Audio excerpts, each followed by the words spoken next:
ఈరోజు మనం చెప్పుకోబోయే టాపిక్ వచ్చేసి పహల్గామ్ అటాక్. ఇండియాలో పహల్గామ్ అటాక్ ఎక్కడ జరిగింది అంటే, ఒక పహల్గామ్ అటాక్ అనేది ఒక టెర్రరిస్ట్ అటాక్ అనమాట. ఉగ్రవాదులు అటాక్ చేశారు. ఎక్కడ జరిగింది? ఎవరిపైన జరిగింది? ఏ తారీఖున జరిగింది? ఎలా జరిగింది అనే దాని గురించి ఇప్పుడు మనం తెలుసుకుంటాము. Please like, share and subscribe my channel like smart hub.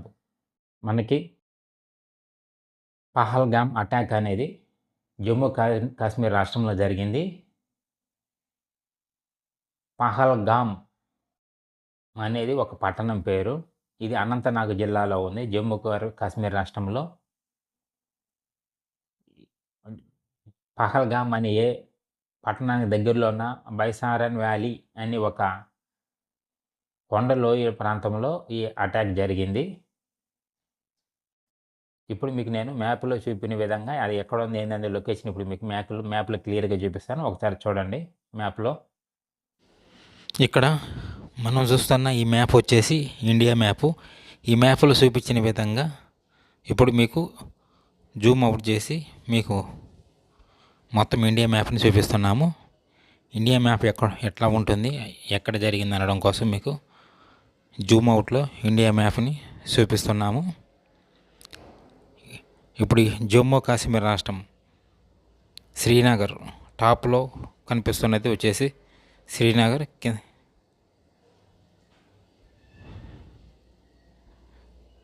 Srinagar కింద వచ్చేసి అనంతనాగ్ డిస్టిక్. పైన అనేది పహల్గామ్ అనే ఒక పట్టణము ఉంటుంది.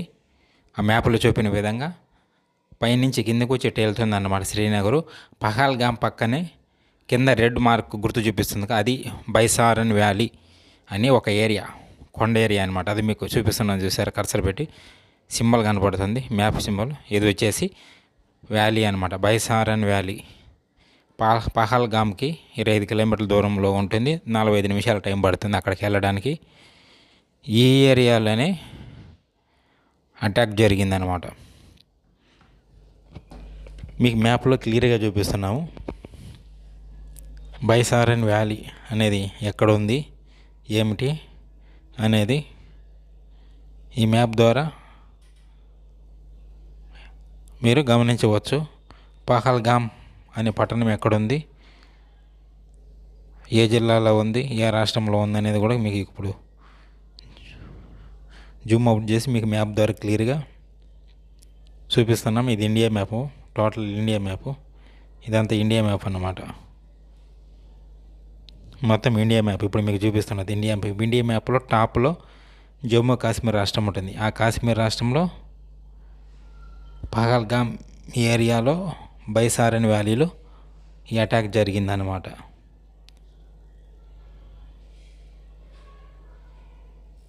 అటాక్ అనేది పహల్గామ్ పట్టణానికి దగ్గరలో ఉన్న బైసారన్ వ్యాలీలో జరగడం జరిగింది. 2025 సంవత్సరం 2025 ఏప్రిల్ 22 తారీఖున మధ్యాహ్నం 1:50 అంటే 1:50 ఈ అటాక్ అనేది జరిగింది. ఈ అటాక్లో పార్టిసిపేట్ చేసిన వాళ్ళు మీడియాకి రిలీజ్ చేసిన దాని ప్రకారం 3 నుంచి 4 పార్టిసిపేట్ చేయడం జరిగింది. 4 ఉగ్రవాదులు ఈ ఆపరేషన్లో పాల్గొనడం జరిగింది. ఇంతకుముందు జరిగిన ఉగ్రవాదుల అటాక్కి దీనికి పూర్తిగా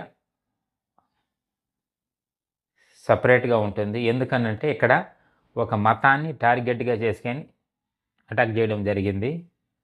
అక్కడ పచ్చని కొండల ప్రాంతంలో కుటుంబంతో వచ్చిన ఫ్యామిలీస్ హ్యాపీగా తమ పిల్లలతో ఎంజాయ్ చేస్తున్నారు. పచ్చిక బయళ్ళతో టూరిస్టులు అక్కడికి వచ్చి హ్యాపీగా ఎంజాయ్ చేస్తున్న టైంలో 1:50 కాల్పుల శబ్దం వినిపించింది. ముందుగానే అక్కడ ఆర్మీ వీళ్ళంతా జరుగుతుంది, ఏం జరుగుతున్నది అనేది ఎవరికి, పర్యాటకులకి, టూరిస్ట్స్కి ఎవరికి ఏం అర్థం కాలేదు. ఉగ్రవాదులు చాలా దగ్గర నుంచి అటాక్ పాయింట్ బ్లాక్‌లో గన్ను పెట్టి షూట్ చేయడం జరిగింది. ఈ షూట్ చేసే ముందర వాళ్ళ దగ్గరకొచ్చి మగవాళ్ళు మగవాళ్ళు జెంట్స్‌ని మాత్రమే చనిపోవడం జరిగింది. ప్యాంట్ ఊడదీసి వాళ్ళు చూసుకొని ఈళ్ళు హిందువులు అని కన్ఫర్మ్ చేసుకున్న తర్వాత ఒక్కొక్కరు ఒక్కొక్క వేలో కన్ఫర్మ్ చేసుకున్న తర్వాత పాయింట్ బ్లాక్‌లో గన్ను పెట్టి దగ్గర నుంచి షూట్ చేయడం జరిగింది. ఇంకొకటొచ్చేసి కొందరు పేరు అడిగినా గానీ డౌటొచ్చే మళ్ళా ప్యాంటు ఊడదీసి, లేదు ఖురాన్‌లో వాళ్ళ మతం కాదని కన్ఫర్మ్ చేసుకుని ఖురాన్‌లో కొన్ని వాళ్ళకు తెలిసినవి వాళ్ళ మతం పాటించే వాళ్ళకి ఒక ఐడియా ఉంటుంది కదా! ఆ విధంగా ఈళ్ళు హిందువులు, ముస్లిమ్స్ కాదని కన్ఫర్మ్ చేసుకున్న తర్వాత మాత్రమే వాళ్ళని పాయింట్ బ్లాక్‌లో గన్ను పెట్టి కాల్చి చంపడం జరిగింది. ఇది ఇన్ని రోజులు జరిగిన ఈ అటాక్స్‌కి ప్రత్యక్ష సాక్షులు వచ్చేసి ఎవరైతే తమ భర్తల్ని కోల్పోయారో వాళ్ళే దీనికి ప్రత్యక్ష సాక్ష్యం. ఎంత కాళ్ళ మీద పడి ఎంత బతిమాలుకున్నా, ఎంత ఏడుకున్నా గానీ ఎవరు గానీ విడిచిపెట్టలేదు. ఓన్లీ జెంట్స్‌ని మగవాళ్ళని మాత్రం చంపి ఆడవాళ్ళని వదిలిపెట్టడం జరిగింది. వాళ్ళ కళ్ళ ముందే తమ భర్త చనిపోతే ఆ బాధ ఎలా ఉంటుందో చెప్పడానికి వర్ణనాతీతం. ఇలా 26 మంది చనిపోవడం జరిగింది. ఒక ఒక ముస్లిం అతను కూడా చనిపోవడం జరిగింది. అతను ఆ ఏరియా నుంచి బైసారన్ వ్యాలీకి టూరిస్టులను తమ గుర్రం మీద తీసుకెళ్ళే ఒక అతను కూడా చనిపోవడం జరిగింది. అటాక్ జరిగేటప్పుడు అతను ఉగ్రవాదుల చేతిలో ఉన్న గన్నును లాక్కోవడానికి ట్రై చేశాడు. దానితో అతన్ని కూడా షూట్ చేయడం జరిగింది.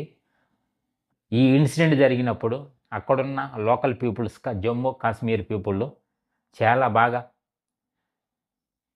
హెల్ప్ చేశారు టూరిస్ట్స్‌కి. ఫ్రీగా బస్ స్టాండ్ కాడికి, రైల్వే స్టేషన్ దగ్గరికి మేమున్నాం, మీకేమీ కాదు, మేము చూసుకుంటామని వాళ్ళకి ధైర్యం చెప్పి, వాళ్ళని ఎటువంటి ఇబ్బంది లేకుండా అక్కడి నుంచి తీసుకెళ్ళి ఫ్రీగా డబ్బులు కూడా తీసుకోకుండా వాళ్ళని అక్కడికి చేర్చడం జరిగింది. ఆర్టికల్ 370 రద్దు చేసిన తర్వాత అక్కడ డెవలప్‌మెంట్ జరుగుతూ చాలామందికి ఉపాధి లభించింది. ఈ అటాక్‌తో తమ ఉపాధి కోల్పోతున్నామని అక్కడున్న లోకల్ పీపుల్స్ చాలా పడిపోయారు. ఎప్పుడైతే ఈ ఇన్సిడెంట్ జరిగిందో అక్కడున్న వాళ్ళందరూ వాళ్ళ గ్రామాలకి తిరిగి మళ్ళా వాళ్ళ ప్లేసెస్‌కి వెళ్ళిపోవడానికి టూరిస్టులకి అన్ని విధాలా వాళ్ళకి కావాల్సిన ఫుడ్ కావచ్చు, వాళ్ళకి కావాల్సిన ట్రాన్స్‌పోర్ట్ కావచ్చు, వాళ్ళకి కావాల్సిన టికెట్స్ కావచ్చు, ఎటువంటివి ఏమీ తీసుకోకుండా హెల్ప్ చేసి అక్కడి నుంచి పంపించడం జరిగింది. ఇలాంటి అటాక్స్ ఎన్ని జరిగినా ఇండియా పైన మనమందరం మొదట భారతీయులం. తర్వాత మాత్రమే హిందూ, ముస్లిం, క్రిస్టియన్స్. దేశం ముందర అన్నీ దిగదొడిపాయి. ఫస్ట్ మనకి ఏదైనా సరే దేశమే అనమాట. ఈ ఇన్సిడెంట్ జరిగిన తర్వాత గవర్నమెంటు పోలీసులు అక్కడ చేరుకోవడానికి దాదాపు 45 నిమిషాల టైం పట్టింది. ఈ 45 నిమిషాలలో 10 నిమిషాలు కాల్పులు జరపడం జరిగింది. ఈ 10 నిమిషాల్లో 26 మంది చనిపోవడం జరిగింది. ఈ కాల్పులు జరిపిన తర్వాత వాళ్ళు అక్కడే ఉన్న అడవుల్లోకి, కొండల్లోకి వెళ్ళిపోయి దాక్కున్నారు. మన భారత ప్రభుత్వం ఈ అటాక్‌కి ప్రతిచర్యగా పాకిస్తాన్ పైన ఆపరేషన్ సింధూర్ అనే ఒక ఆపరేషన్ చేపట్టి ప్రతీకారం తీర్చుకున్నది. ఆపరేషన్ సింధూర్ అంటే ఏందనేది తర్వాత ఒక వీడియోలో క్లియర్‌గా మీకు చెప్తాను. జై భారత మాతాకి జై. ఇలాంటి మీ వీడియో మీకు ఎలా అనిపించింది అనేది మీ ఒపీనియన్ని కామెంట్ రూపంలో తెలియజేయాలిగా కోరుచున్నాను. ఈ వీడియోని లైక్ చేయడం ద్వారా ఇలాంటి ఇన్ఫర్మేటివ్ వీడియోస్ మరి కొద్దిమందికి రీచ్ అవుతుంది. Like, share and subscribe my channel life smart hub.